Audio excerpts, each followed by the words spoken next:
ভাইটি ভণ্টিহঁত, আজি আমি এটা সম্পূৰ্ণ নতুন ভিডিঅ' লৈ আহিছোঁ আৰু এইটো বৰ জানিবলগীয়া কিছুমান কথা। আজিকালিৰ শিশুসকলে এই সম্পৰ্কে সৰুৰে পৰাই বহুত কথা তেওঁলোকে শিকিব লাগিব বা জানিব লাগিব। আন দেশৰ তুলনাত আমাৰ শিশুসকলে পাছ পৰি থকাটো উচিত নহ'ব আৰু ইয়াকেই লক্ষ্য কৰি ইয়াকে আগত ৰাখি আমি আজি এই সম্পৰ্কে কিছু কথা অলপ বহলাই অকণমান ব্যাখ্যা কৰিব খুজিছোঁ। আৰু এই বিষয়বস্তুটো হৈছে মহাকাশ সম্পৰ্কীয় কথা আৰু এইটো খুব জানিবলগীয়া কথা। সেইকাৰণে আজিৰ এই প্ৰশ্নটো হ'ল আন্তৰ্জাতিক মহাকাশ ষ্টেচন বা ইণ্টাৰনেশ্যনেল স্পেচ ষ্টেচনটোৱে যে ঘূৰি থাকে বুলি আমি জানো, কেনেকৈ পৃথিৱীৰ কক্ষপথত ঘূৰি থাকে এই কথা আমাৰ জানিবলৈ কৌতূহল নিশ্চয় হয়। আৰু সেইকাৰণে এই বিষয়ে জানিবলৈ আজি আমি আলোচনা কৰিব ওলাইছোঁ। ISS বা ইণ্টাৰনেশ্যনেল স্পেচ ষ্টেচনটোৱে পৃথিৱীৰ কক্ষপথত কিদৰে ঘূৰি আছে বা কেনেকৈ ঘূৰি আছে এই বিষয়ে। ইয়াৰ উত্তৰটো বিচাৰিলে আমি পাম যে আমি এটা কথা জানো যে এই মুহূৰ্তত পৃথিৱীৰ কক্ষপথত যিমান ছেটেলাইট বা কৃত্ৰিম উপগ্ৰহ ঘূৰি আছে, এই সকলোবোৰৰ ভিতৰত ইণ্টাৰনেশ্যনেল স্পেচ ষ্টেচন বা আন্তৰ্জাতিক মহাকাশ ষ্টেচনটোৱে হ'ল আটাইতকৈ ডাঙৰ মহাকাশযান। এই মহাকাশযান বা ষ্টেচনটি পৃথিৱীৰ পৰা প্ৰায় 400 কিলোমিটাৰ ওপৰত প্ৰতিদিনে 16 বাৰকৈ পৃথিৱীক প্ৰদক্ষিণ কৰি ঘূৰি আছে, চাৰিওফালে ঘূৰি আছে তাৰমানে। আৰু এই ষ্টেচনটোত কোনে তৈয়াৰ কৰিছিলে? পৃথিৱীৰ কিছুমান শক্তিশালী দেশে। কাৰণ ইয়াতে অৰ্থৰ বহুত প্ৰয়োজন আছে। অকল অৰ্থও নহয়, তদুপৰি ইয়াতে সেই বিষয়ে চিন্তা চৰ্চা কৰা, মুক্তভাৱে চিন্তা চৰ্চা কৰিব পৰা এজাক মানুহ, বুজিছা, তেওঁলোকেহে বহু কষ্টৰ মাধ্যমত বিভিন্ন দেশৰ পৃথিৱীৰ লোকসকলে এই ষ্টেচনটো সাজি উলিয়াইছে। আৰু এই ষ্টেচনটো তোমাৰ পৃথিৱীতকৈ 400 কিলোমিটাৰ দূৰত আছে আৰু বায়ুমণ্ডলতকৈ বায়ুমণ্ডলৰ ভিতৰত নাই, বায়ুমণ্ডলৰ বাহিৰত আছে এই ষ্টেচনটো। গতিকে ইয়াক তৈয়াৰ কৰোঁতে কিন্তু 10 বছৰতকৈ অধিক সময় লাগিছিল। ইয়াৰ বিভিন্ন অংশ বেলেগ বেলেগকৈ বনাই মহাকাশতেই নিৰ্মাণ কৰা হৈছিল বা জোৰা লগাইছিল। গতিকে এই ষ্টেচনটো বনাইছে মহাকাশতেই। আৰু ইয়াৰ ভিতৰত থকা মহাকাশচাৰীসকলৰ কিন্তু এনেই সাধাৰণতে আমি আমাৰ শৰীৰৰ এটা ওজন আছে বুলি জানো, কিন্তু মহাকাশচাৰীসকলে এই ভিতৰটোত যে সোমাই তেওঁলোকে যিবিলাক কাম কাজ অহৰ্নিশে কৰি আছে, চিন্তা চৰ্চা কৰি আছে, এই তেওঁলোকৰ ওজনটো কিন্তু শাৰীৰিক ওজনটো শূন্য যেন হৈ পৰে। এতিয়া আমি এটা কথা জানো যে এই বিশাল আকাৰৰ ইণ্টাৰনেশ্যনেল স্পেচ ষ্টেচন যিটো, এইটো আটাইতকৈ বিশাল আকাৰৰ।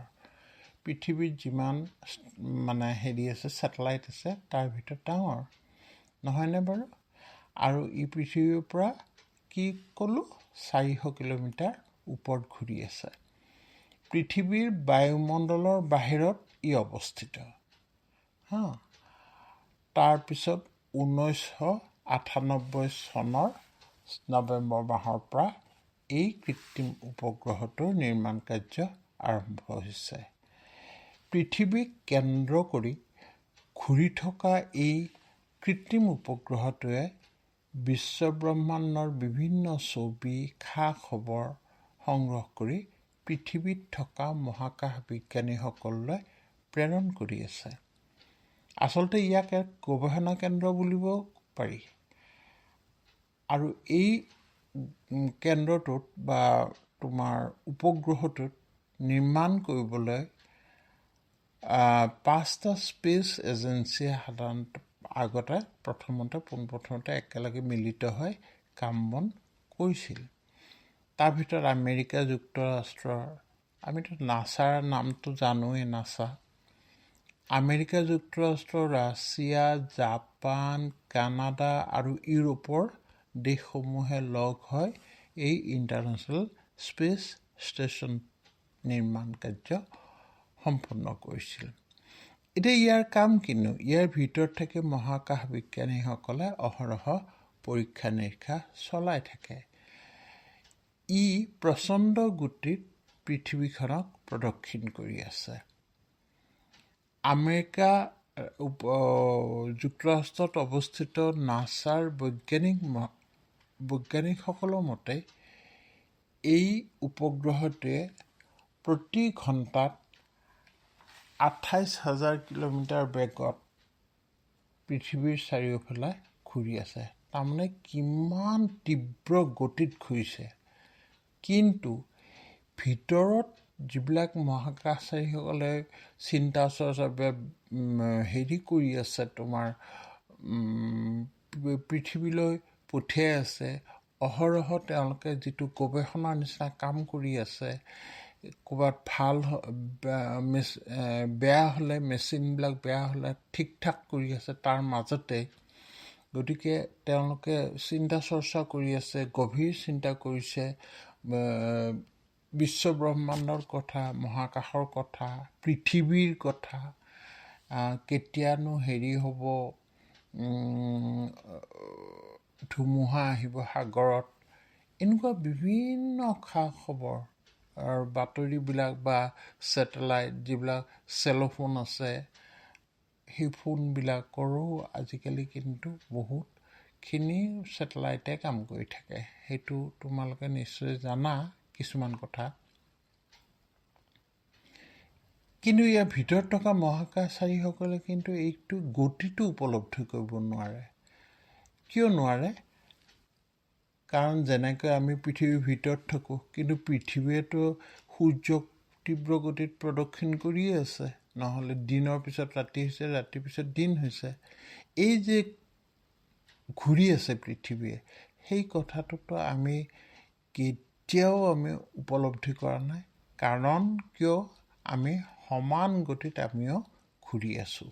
আৰু সেইকাৰণে পৃথিৱীখনে যে ঘূৰি আছে সেই কথা আমি উপলব্ধি কৰিব নোৱাৰোঁ। এতিয়া ঠিক তেনেকৈ এই উপগ্ৰহটোৰ ভিতৰত, কৃত্ৰিম উপগ্ৰহটোৰ ভিতৰত কি হৈছে, মহাকাশ বিজ্ঞানীসকলেও সমান গতিত ঘূৰি আছে। গতিকে তেওঁলোকে যে কিমান স্পীডত বা কিমান তীব্ৰ গতিত ঘূৰিছে তেওঁলোকে সেইটো গম নাপায়। মহাকাশ বিজ্ঞানীসকলে প্ৰতি ছেকেণ্ডত 24 ঘণ্টাত, তাৰমানে এদিনত 16 বাৰকৈ সূৰ্যোদয় আৰু সূৰ্যাস্ত হোৱাৰ যিটো অনুপম সৌন্দৰ্য, সেইটো তেওঁলোকে তাত থাকি দেখিবলৈ পায়। আমিও পৃথিৱীৰ পৰা যদি চাব খোজোঁ যে কিনো এইটো ইণ্টাৰনেশ্যনেল স্পেচ ষ্টেচন, আমি যদি পৃথিৱীৰ পৰা চাব খোজোঁ, নিশাৰ ভাগত সাধাৰণতে এইটো দেখা পাব পাৰোঁ। কিন্তু কেনেকৈ গম পাম বাৰু? কাৰণ ই অতি উজ্জ্বল দেই। প্ৰথম কথা, ই অতি উজ্জ্বল আৰু অতি দ্ৰুতভাৱে ই অতিক্ৰম কৰে। কিন্তু আমিতো বিভিন্ন বস্তুৱে দেখি থাকোঁ, আকাশত বেছি মনো নকৰোঁ, নাজানো। গতিকে এইটোৰ কাৰণে মহাকাশচাৰীসকলে কি কৰিব লাগিব, কিছুমান কোনোবাই যদি জানিব খোজে তেতিয়াহ'লে তেওঁলোকে কি কৰিব, নাছাৰ লগত বা ইণ্টাৰনেটত এইবিলাক যোগাযোগৰ সুব্যৱস্থা আছে, ৱেবছাইট কিছুমান আছে, তালৈ গৈ পেলাই তেওঁলোকে যদি বিচাৰে যে এই মুহূৰ্তত ক'ত আছে, ইণ্টাৰনেশ্যনেল স্পেচ ষ্টেচনটো ক'ত আছে আৰু কোন দিশত আছে, আৰু সেই বিষয়ে যদি জানিব খোজে তেতিয়াহ'লে এটা ৱেবছাইট বহুত আছে ইণ্টাৰনেটত, আৰু সেই অকল ৱেবছাইট চালেও নহ'ব, তাতে বিভিন্ন কথা সোমাই থাকে আৰু সেই বিষয়ে জ্ঞান থাকিব লাগিব। আৰু সেই বিষয়ে তোমালোকে যথেষ্ট এতিয়া শিশু অৱস্থাতে আছা কাৰণে ইমানখিনি এতিয়া বুজিও নাপাবা, কিন্তু সেই ভিতৰত ৱেবছাইটবোৰত গৈ যদি আমি চাৰ্চ কৰোঁ বা বিচাৰোঁ তেতিয়াহ'লে দেখিম যে এই মুহূৰ্তত ক'ত আছে, সেইটো ইণ্টাৰনেশ্যনেল স্পেচ ষ্টেচনটো ক'ত আছে। আৰু যদি চাবলৈ বিচাৰোঁ তেতিয়াহ'লে আমি তেনেকৈ চালে দেখা পাম, কিন্তু সময়টো কিন্তু ঠিক হ'ব লাগিব আৰু আমাৰ যিটো আমাৰ অনুসন্ধানটো শুদ্ধ হ'ব লাগিব। বুজি পালানে? এতিয়া চাবা 24 ঘণ্টাত 16 বাৰকৈ সূৰ্যোদয় আৰু সূৰ্যাস্ত হোৱা বুলি মই ক'লোঁ। এতিয়া নিশাৰ ভাগত আমি এটা উজ্জ্বল বস্তু খুব তীব্ৰ বেগত যোৱা দেখা পাম, কাৰণ অতি দ্ৰুতভাৱে যাব লাগিব, হয়নে? গতিকে সেইটো আমি যদি সঠিকভাৱে যদি আমি অনুসন্ধান কৰোঁ তেতিয়াহে দেখা পাম। আৰু মাধ্যাকৰ্ষণ শক্তিৰ অভাৱৰ বাবে ইয়াৰ যিবিলাক মহাকাশচাৰী আছে তেওঁলোকৰ বিভিন্ন শাৰীৰিক সমস্যাৰ সন্মুখীন হয়, আৰু তাত থকা শাৰীৰিক অনুশীলন বা ব্যায়াম তেওঁলোকে কৰিবই লাগিব, নহ'লে তেওঁলোকৰ হাড়ৰ সমস্যা আহি পৰিব। তাত খোৱা লোৱাৰ কাৰুকাৰ্যবোৰে সম্পূৰ্ণ পৃথক,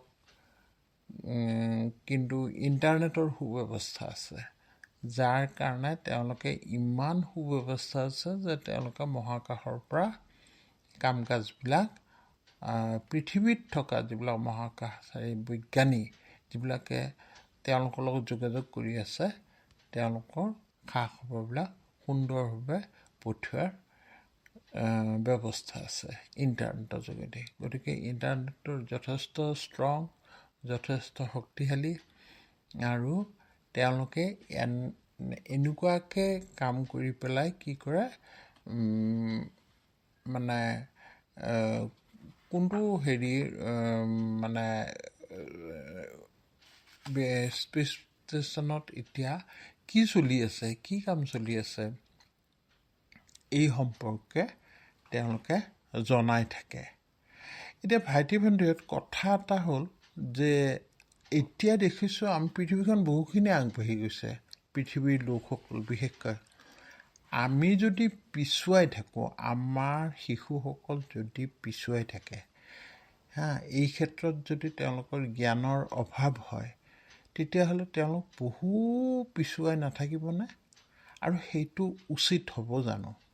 আমাৰ শিশুসকলো আগবাঢ়িব লাগিব, আৰু সেই কথাখিনি আগত ৰাখিয়ে আজি আমাৰ নতুন প্ৰজন্মক শিকাবলৈ সামান্য আমি প্ৰয়াস কৰিছোঁ এই ভিডিঅ'টোৰ যোগেৰে। আশা কৰোঁ তোমালোকে কথাবোৰ শুনি বা জানি বেয়া নাপাবা। গতিকে এইখিনি কথা গম পোৱাৰ পিছত তোমালোকৰ কৌতূহল আৰু বাঢ়িব, আৰু তোমালোকে তেতিয়া ভৱিষ্যতে আৰু বেছি কথা শিকিবলৈ সক্ষম হ'বা, নহয়নে বাৰু?